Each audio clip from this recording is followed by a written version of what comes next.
Hey, how's it going, guys? Today I'm checking out the VASTKIng KingPad K10 that's available for around $150 on Amazon. I did receive this tablet for a review by VASTKIng along with the docking keyboard case that's currently unavailable and it's sold separately, but I will have the listing down below to both of these as to where you can get them.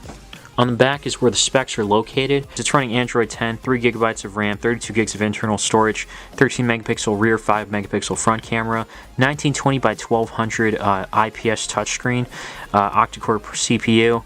Pretty basic overall. Now in the box itself you have the tablet. It also comes with a USB-C cable, USB wall outlet, a little pin to open up the microSD card tray, a quick start guide, and this should be the user manual. So this tablet, it looks pretty plain like a lot of other tablets around this price point. This does have a metal back, and on the top it's made of plastic, and this is probably where the antenna is located. Also on the top is a 3.5mm headphone jack, microSD tray, microSD card tray I mean, and there are 2 slots here, but trust me, you're not going to be able to use a nano SIM in this. It's just going to be work with the microSD card. There's nothing on this side here. But on the other side, oh, and of course, by the way, there is the camera that's protruding on the back and the flashlight, or there's a flash in the back too. On the left side, you've got the power button, volume keys, reset button, and the USB Type-C port to recharge the tablet. One thing I will say about the volume keys and power button is that the power button does have a bit of a texture, so you can't tell the difference when you're trying to click the power button or the volume keys, so you won't get it mistaken.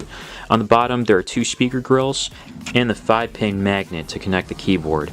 Nothing else on the side, nothing else on the back, and on the front there is the front camera. Out of the box there's a little over 24 gigs available, and there's not much bloatware that comes pre-installed on this. You get the near stock Android experience. The camera on this seems a tad better than other tablets that I've tried.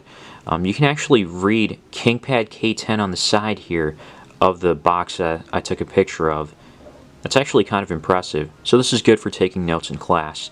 Even outside, it seemed like it was decent. Like I could read Nicor gas on this truck.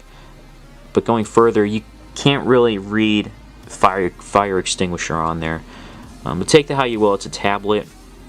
Not bad at all. Then the front camera is also, I guess, decent, I would say. Decent for Skype call or video call. So it isn't too smooth. As you can tell, I didn't go outside to take these pictures or anything. The screen itself is bright, but it's not enough to use outside in sunlight, especially broad daylight. And even at max brightness, it doesn't go up that high. Video doesn't really do any justice, or watching it through a video versus telling it in person.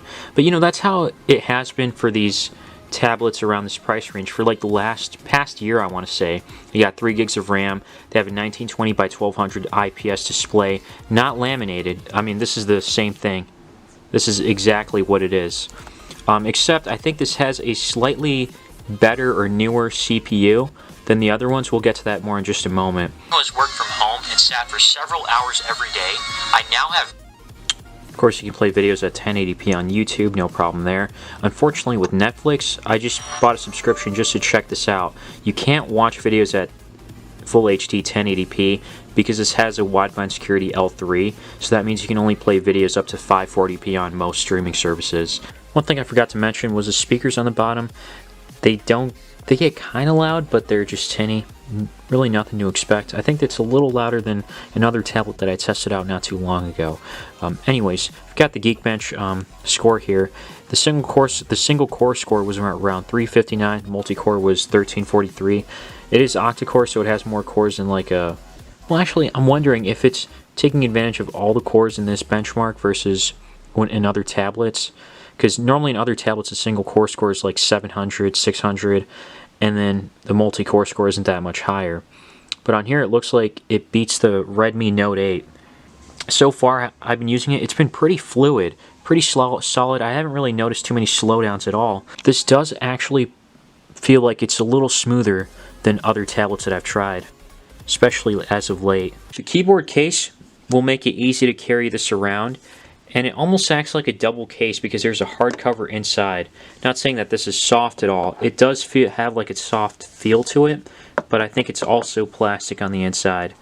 So you can just set it with the flat back this way, and then you can put the tablet in just like that to connect with the 5 pins. And just gotta make sure these lock in place. And there you go, it should be connected. It might take a couple tries in the beginning to get this taken care of, but here it is. Now it's working, if you can see the cursor. And the touchpad does seem alright.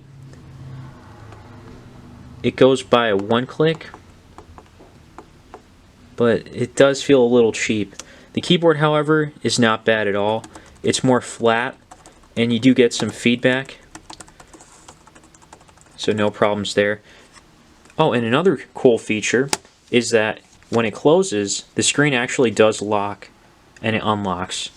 So that is definitely a nice feature. So if you are thinking about getting a case, why not pay a little more and go with this? So first game I'm checking out here is Roblox. And like I've mentioned many times before, I don't know what to do in this game. I hope that this can give you a feel of how it performs. There are slowdowns that happen. If anything, this is a little more, just a tad smoother than other tablets from before in the past. Which is a good thing, of course. But does that mean it's playable? I don't know, you can decide for yourself.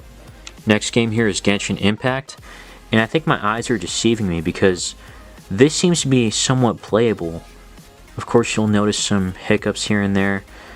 I haven't gotten to anything major on any fights so far, so I can't really say that it'll work great. Just, oh, looks like I fell. Well, there's some boars down here, so I don't know if you can tell. No, you probably can see it, that it does freeze up every now and then for like a moment.